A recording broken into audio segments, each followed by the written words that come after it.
Welcome to Banfield. We're going to begin with a quick wrap-up of today's headlines. The pummeling nor'easter that rocked nearly 75 million people this weekend left behind more than just mountains and mountains of all this snow. It left a sea of despair and thousands of flightmares. Even after JetBlue preemptively canceled about 76% of their flights out of New York's JFK, the weather made a mess of the remaining 24%. Take a look at the sheer chaos at Kennedy Airport, with thousands of passengers delayed and even sleeping in the terminal overnight. Yuck. And it wasn't just New York that was slammed. The cleanup effort is underway after 5 different states had to declare a state of emergency. One of them, Massachusetts, was hammered by the storm with 2.5 feet of snow, as well as all that awful coastal flooding as well. But there were also 80,000 people who were left in the dark. Boston saw a single-day record, and you can tell right there, of 2 feet. The king of podcasting, Joe Rogan, is suffering a storm of his own. Rogan now is dialing it back, though, after Neil Young and Joni Mitchell requested that Spotify remove their music from the platform or remove him. They made their demands because of the type of COVID-19 information that Rogan had been spreading. So Rogan took to Instagram expressing how he thinks he can improve. If there's anything that I've done that I could do better is have more experts with differing opinions right after I have the controversial ones. Well, the next hot topic for Rogan may have just arrived because according to the Washington Post, Pfizer is saying their COVID vaccine for little ones, like little, under the age of 5, could be approved by the end of this month, the end of February. This is really just breaking. Kids under the age of 5, of course, you know, are the last group of Americans without access to the vaccine. And that's obviously a bit of a sore spot for caregivers and preschool teachers, and definitely for some parents, too. Finally, it was the field goal heard around the world in the last few seconds of Sunday's game. The Cincinnati Bengals kicked their way to the city's first Super Bowl appearance in 33 years, like when I graduated from college. And while, you know, that big win and everything may not be such a big deal to those outside the metro Cincinnati area, it is a huge deal inside, so much so the Cincinnati Public School District has canceled classes for Monday, February 14th, Valentine's Day, the day after the Super Bowl. The Bengals are currently underdogs to the LA Rams, so here is hoping there are no broken hearts. And turning now to a story that reminds us a keen eye and a kind heart can be the difference between life and death. Kayla Barrage is a postal worker in Newmarket, New Hampshire, about an hour from Concord. On Thursday, she was just walking her normal 9-mile route. Yes, it's 9 miles on foot, when she noticed that one of her customers hadn't picked up the mail in a couple of days. So Barrage got a bad feeling, the same kind of feeling that a lot of us all get and kind of push out of our minds. But fortunately, Barrage did not do that. She actually sounded the alarm. And that one decision likely saved an elderly woman's life. The woman had fallen and she was pinned under a heavy load of art supplies in her home. And not just for a day, not just for 2 days, she had been trapped that way for 3 days. And guess what? There wasn't a lot of heat. So Kayla, the hero, the postal carrier, is definitely the kind of person I like to meet. So we called her up, and looky, Kayla Barrage is with us, New Hampshire's newest hero. And joining Kayla on the other side of the screen is Lieutenant Wayne Stevens from the Newmarket Police Department, who rescued the injured woman. Welcome to both of you. And Kayla, holy Dinah, it is so good that you are you. Thank you for doing this, by the way. And what got you past the mailbox being so full that you should actually take action? It had been like 3 days, and the customer who I knew and would talk to here and there, she would come to the door. She always picks up her mail, and it's just a red flag if someone who always picks up their mail doesn't pick up their mail. It's just like little things like that. So, yeah, I just had a weird feeling about it, and it's better safe than sorry. And in this case, it was better safe than sorry. So So here's the thing, though. As a postal worker, I actually have no clue what your protocols are. Are you allowed to go, like, stomping into the bushes and peeking up through the window to take a look-see? Or do you have to do something different than the rest of us might do? I wouldn't do that. I would knock on the door. Yeah, I would try just knock on the door and see if they answered first. And then I told my postmaster, and thankfully she took that and ran with it. And yeah, and the police department and the paramedics, like it takes a village for what happened. It wasn't just me, but I'm glad that everyone acted so quickly. So tell me the first thing that you did. Was it knock on the door? Was it call the boss? Like, what was the chain of events that actually led to the brave man on the right of the screen making the rescue? Honestly, it was just on my route in the morning that I dropped my mail off. I have a relay route, so it's like I drop my mail off in these boxes, and then I'll go back to the post office, and I'll come back and I'll walk out of the office. And that morning when I was at the relay box, which is really close to the customer's house, I could tell, I was like, I'm going to take this time to just see if the mail's been picked up, because it's first thing in the morning. And if it's not, I'm making the call. And that was when I saw that there was still a package outside and the mail was still there. I was like, no, that's not good. So I called my postmaster. You're the kindest and sweetest post person I've ever, laid eyes on. And the pictures that we're showing as well on the screen. I love my postman, I'm going to be honest. So, okay, Lieutenant Stevens, the call goes from Kayla having a keen eye and saying something and doing something. And as I understand it, it went sort of to the Postmaster General, who called your department. And then lo and behold, you're now at the house. What happens next? Correct, yes. First of all, a responding officer, Detective Wedgeworth, responded on scene first. I was with another officer, Officer McLaughlin, and I said, let's start heading that way. Officer Wedgeworth got on scene and knocked on the door, and he could faintly hear a subject inside the residence yelling help.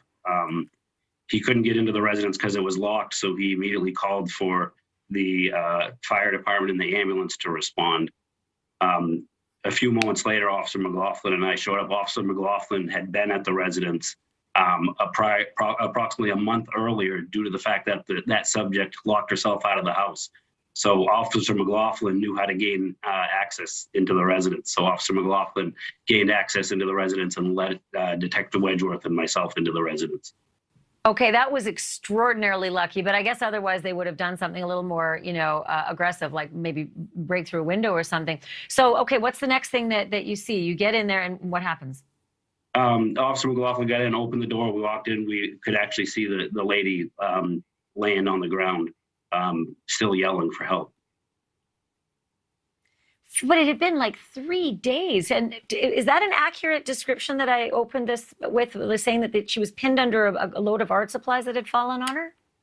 Yes, I'm not so sure she was pinned or if she was just injured from the fall. There were items on her. None of them seemed like extremely heavy items, but there were items on her, which we believe might have been items that were on her bed that maybe when she was struggling to try to get up, maybe pulled the blankets and the items fell on her. Or we haven't determined if she was injured from the fall or from the items on her. And yeah, we predicted it was at least 3 days, possibly longer. Dear Lord. But was she conscious when you got to her and talking? She was conscious, yeah. She was conscious. What'd she say to you? With us. The communication was a little bit of a struggle, I believe, due to her medical condition at the time. But she was able to communicate with us. Do you remember what it was she said? No, she said she'd fallen and she needed help and I mean, we immediately had the ambulance department there. Officer McLaughlin, Officer Wedgeworth offered assistance, but didn't really want to move the patient, not knowing what the injuries were at the time. And as I understand it, she's an elderly woman. Do you have any idea what her age and stage in life was? She's in her 80s, but I don't have an exact age. Okay, so the next thing is that I read this detail, which I found very surprising because this is inside the house and there's no broken windows. It's not like the cold air from the nor'easters rushing in, but she was suffering from hypothermia as well as dehydration. I understand the dehydration part, but what was happening with the temperature inside the house? I'm not so sure if it was, it didn't feel very cool in the house when we were there, but I'm not sure if it was from laying on the floor. We have basements up here in New Hampshire, and which are usually a lot lower temperature than the living area. So I'm not sure if it was something from just being on the floor for so long, not getting the blood circulating, not moving, anything like that. I'm not sure if that dropped her body temperature. Do you have any updates? Have you been able to check on her condition? I know you just certainly go on and do your job and you have lots of other, crises and issues to deal with, but I mean, this would be one of those for the, stories for the grandchildren. Correct. And for Kayla's grandchildren, they'll be happy to hear that what she did. I checked with the family on Friday, got an update. The family said that she was still recovering, but and was in stable condition, still in the hospital. But she's going to be okay? According to the family, yes. That's good to hear. Okay, so Kayla, you're hearing all this. I don't know how much of it you already know, but have you been able to get further updates and follow the story after you set the ball in motion to rescue her? I'm just waiting for her to come back and give her the space she needs. Like, I'm happy she's okay and well. And I just am respecting the space right now. It's a lot. It's a lot going on. So I haven't heard anything. It's but a lot. I'm just happy she's okay. Yeah, it's a lot. Yeah, no kidding. Well, thanks to you, young lady. I mean, you're so modest, but I mean, not all heroes wear capes. Some carry there are many of us. There are many of That's us. right. And you heard the lieutenant. He just said some of them carry mail bags. Good one. Kayla did an excellent job. We're very proud of her here in New Hampshire, and she definitely saved a life. Likewise. Oh, you too. I'm going to cry. So here's the thing, Kayla. I don't know how small the town is. I don't know how close you are to all your customers, but clearly you have a personal affinity for those that you're working with because you knew the habits of this woman and you noticed a change, and that's really huge. And I think the humanity is just kind of oozing through the screen right now. What is the rest of your route saying? Like all the folks that know what happened and that it's you that saved her. On Saturday when I was delivering through the blizzard, I had a few customers knock on the window with a thumbs up and open their windows and say, "You're so dedicated." And people are just so supportive. Today I got these oatmeal whoopie pie cookies or whoopie pies, and they were so good that one of my customers baked for me. It's like Newmarket is so nice. I've always felt this way. Like when I first applied for the job, I was like, I want Newmarket, and I got it. And I feel like I have the best route, and all the people on it. It's like, I love it. So. Yeah. Well, they're really, really lucky to have you, obviously, as this woman will attest. I can't wait to see, you reuniting with her for a big old snuggle. Okay, Lieutenant, we always hear about these welfare checks, right? And in my line of work, we hear about it all the time. I was super curious about the number of times someone calls you and says, I got a funny feeling. Can you go over and check on my so-and-so?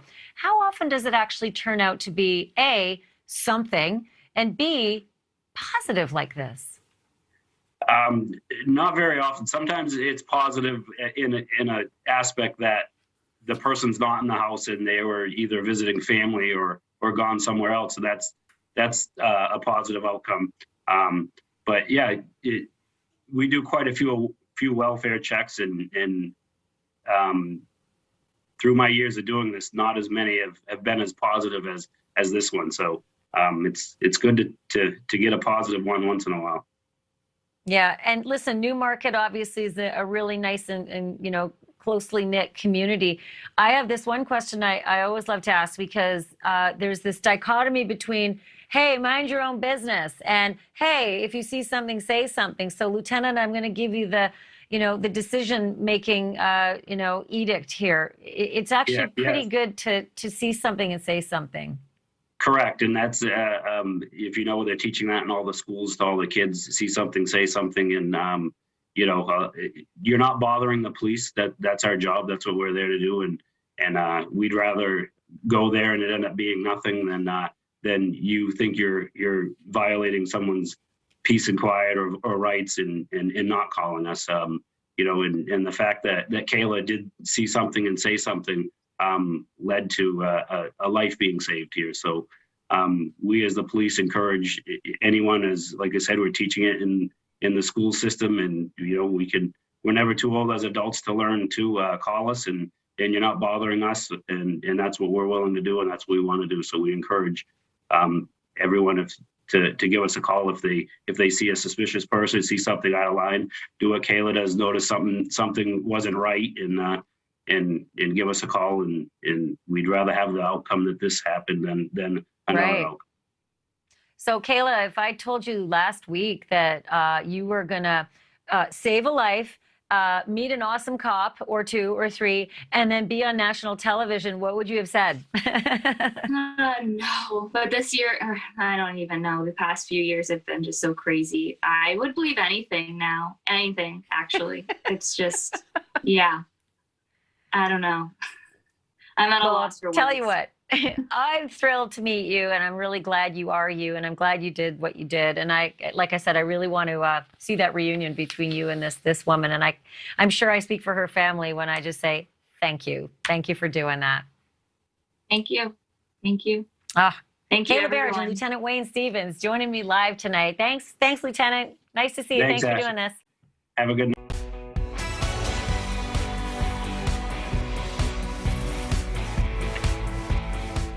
40 years ago tonight, a medical student who was trapped in a bad marriage to a controlling and abusive husband left a dinner party in Connecticut, and she hasn't been seen since.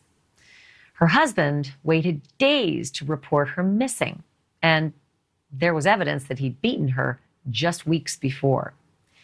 Allegedly, the last words she ever spoke to anyone other than that husband were these, quote, "Promise me, if something happens to me, you'll check it out. I'm afraid of what Bobby might do."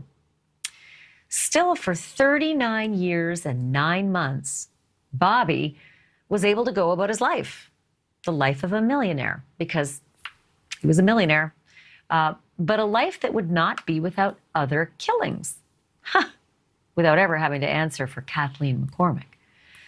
She was the first Mrs. Robert Durst. And finally, on November 1st of last year, a New York grand jury handed up a second-degree murder charge that, if nothing else, would give Kathie Durst and her family the justice they had been seeking for 4 decades. For the first time, Robert Durst was officially accused of having killed and disposed of the woman who married him at age 20 and feared him to her dying day. Here's the weird part.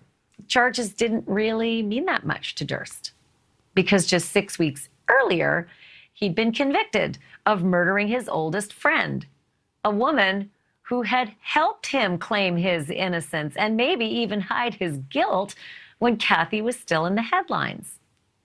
Susan Berman had been shot in the head in her Los Angeles home in 2000. The prosecutor said Durst pulled the trigger out of fear that Susan might stop sharing his secrets, maybe about Kathie. But even if all of Durst's secrets were out and he was already doomed to spend the rest of his sordid life in prison, he still had one card to play. One card that would put him out of reach of Kathie Durst's family and the New York authorities forever. And 3 weeks ago today, Robert Durst played it. He died. Dead.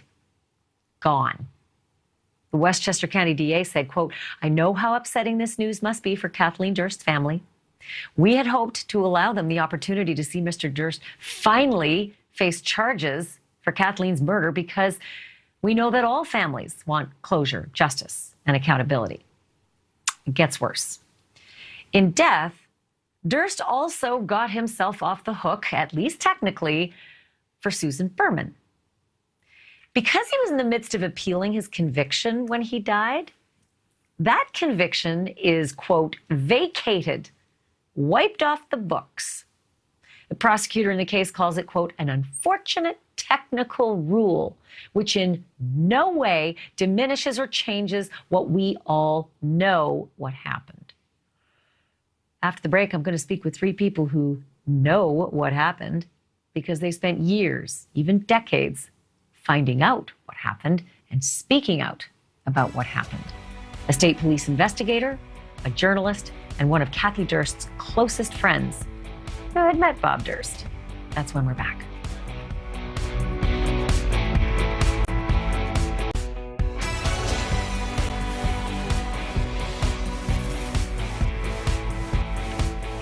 Welcome back. On the 40th anniversary of the disappearance and apparent murder of Kathie McCormack Durst, I am joined by three people who never gave up on justice.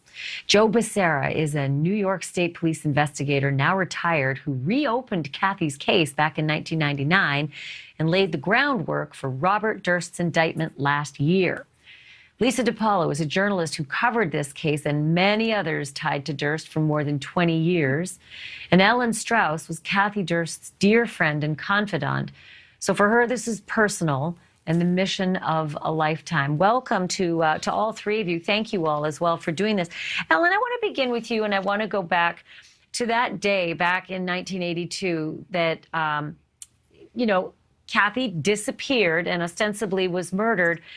The story that was given by Durst is that she was at a dinner party with friends in Connecticut, that she came home, they fought, and that he took her to the train station in Westchester County where they lived, and she was on her way to New York to spend time at their apartment in New York, and he said, I never saw her again. Is that about the fact pattern? Is that about right with the fact pattern on what he told police eventually? Yes, Ashley. That is correct. He put her on the train, and it goes on from there. He claims that he spoke to her later that night and that he called her at the apartment in New York. And it was a lie, like everything else he said. So what's weird to, those of us who are, so to speak, in the biz is that so much of that is sort of traceable, right? You can find out if she was on the train, if there was a ticket, was there a telephone record of a call being made? But was any of that stuff done, Ellen? The lugs were checked. And then he changed his story and said, well, he made the call from a payphone. It was a very nasty night, rainy, sleet, snow. And he said he went out walking with his dog. And then when he was caught, he said, well, I made it from a payphone. And they couldn't check that. It's also very odd, as it is in most cases that we cover, that he didn't report her missing for days. Most people today say that is the biggest red flag of anything. Why was it not a red flag back then? Well, Kathie was in medical school. I was in law school. We talk all the time. And they were not used to seeing each other every day because she was in school and made rounds, and they might not see or speak to each other all the time. And so that was the excuse he used. And the police believed him. Sounds extremely convenient. Yeah, they sure did. Boy, to the point where, and this is where, Joe, I want you to jump in. You were in high school when Kathie disappeared, but your interest in this case was piqued, and you led the reopening of this case. So I'm going to ask you to kind of go back in time to when you were in high school, because I know you've looked over all the case files. Why on earth would police have not searched Robert Durst's house? Well, I can't speak for the New York City police. Robert and Susan Berman focused the investigation on New York City, and that's basically where the investigation took place. When I reopened the case in 1999, I had never heard of Robert or Kathie Durst. It wasn't until the autumn of 1999 when I arrested an individual, and he was looking to make a deal, and he told me about this woman who was murdered in South Salem and that he might know where her body was, and that's what got me interested in the case.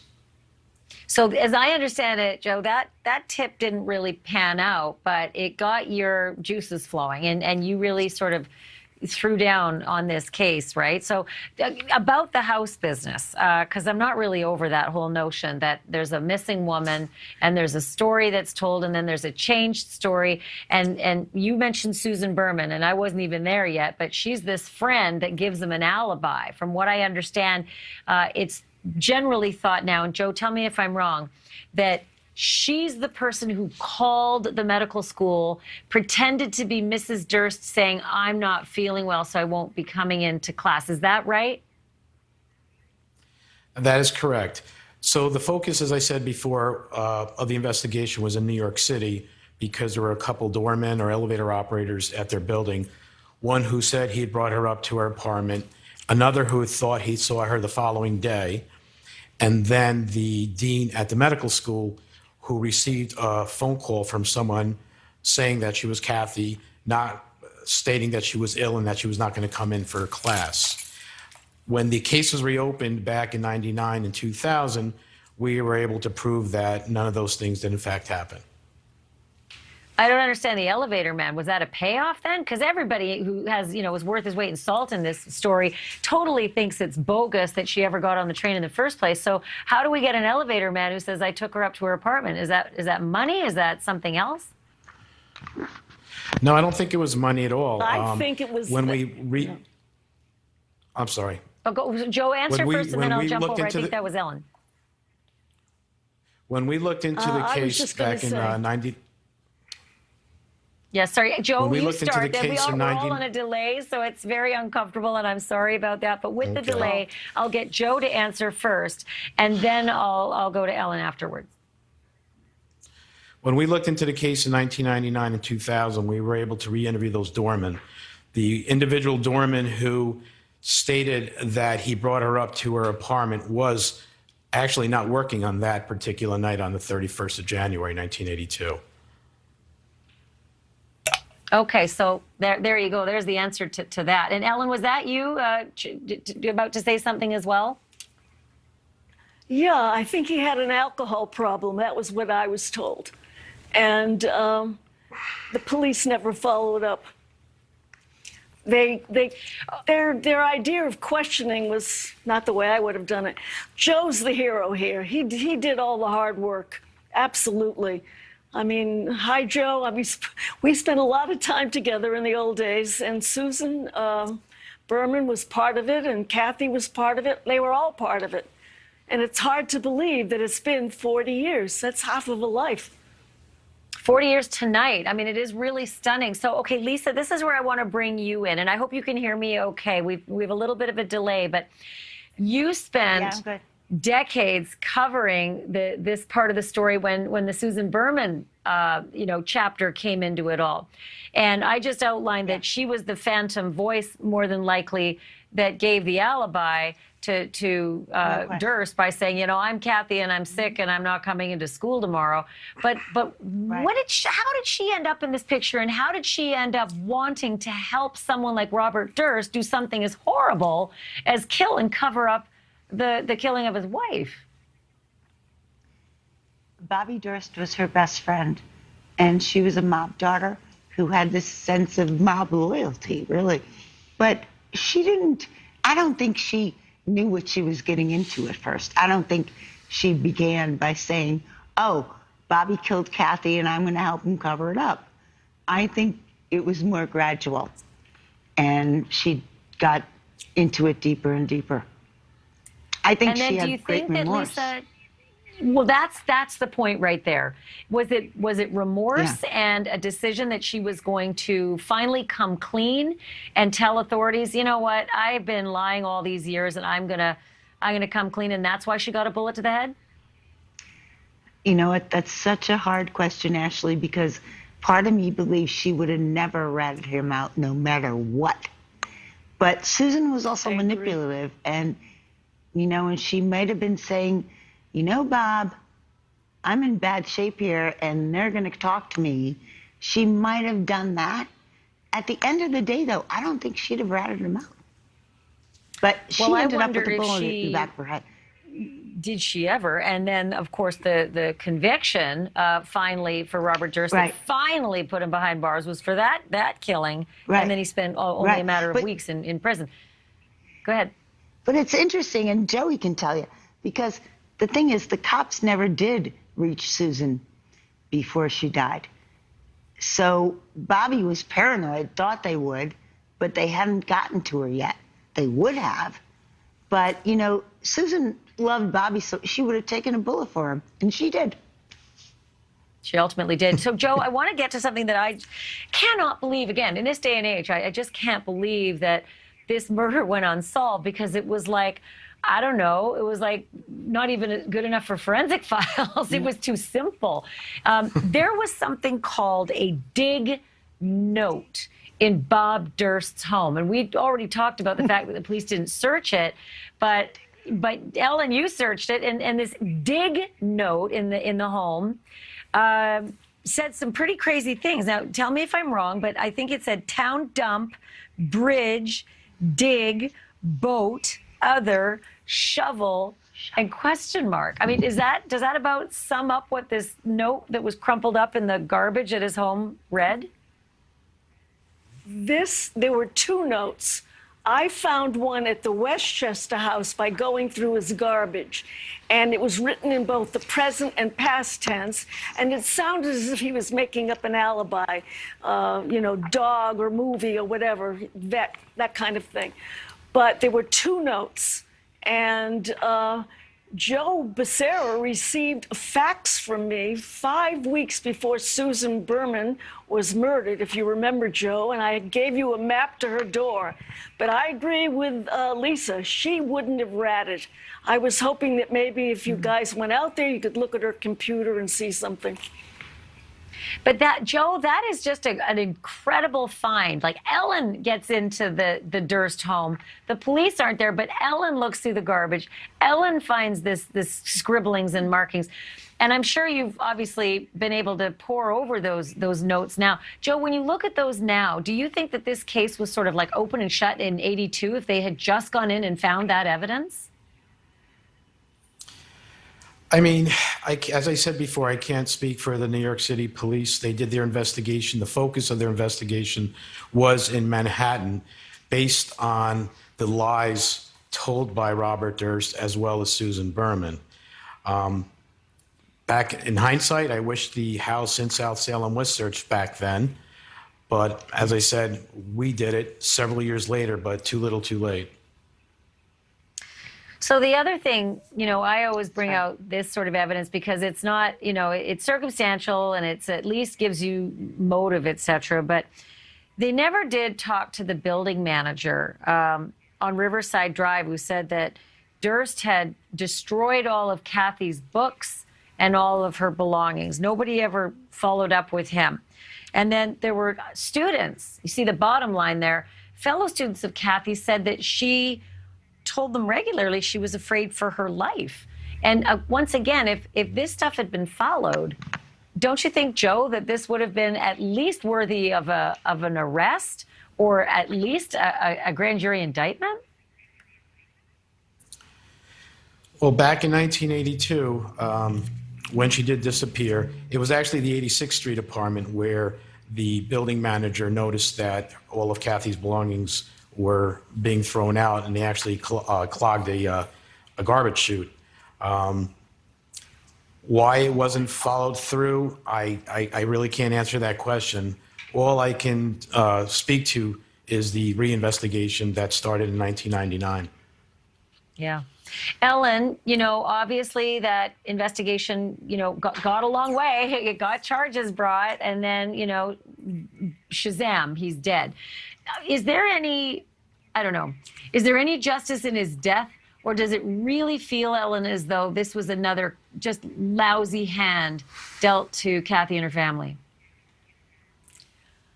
I was satisfied before he died that John Lewin, who sat here in my house on my sofa, was going to bring justice to this case. When he was convicted in Los Angeles, even though it was for murdering Susan, and I knew Susan, it was because Susan knew about Kathie. So the cases merged. And that was very important. And anybody who convicted him of Susan's murder knew he killed Kathie. Yeah, absolutely. Unfortunately, I got to wrap it there. The whole thing has just been so remarkable. I'm very thankful to all of you. Thank you, Lisa. Thank you, Ellen, and thank you, Joe, for joining me tonight on this 40th anniversary. We appreciate it. And one quick question for all of you. How easy is it to get away with murder? You might be surprised by the number of people who are never caught across this country. I've got the number on the other side of this break.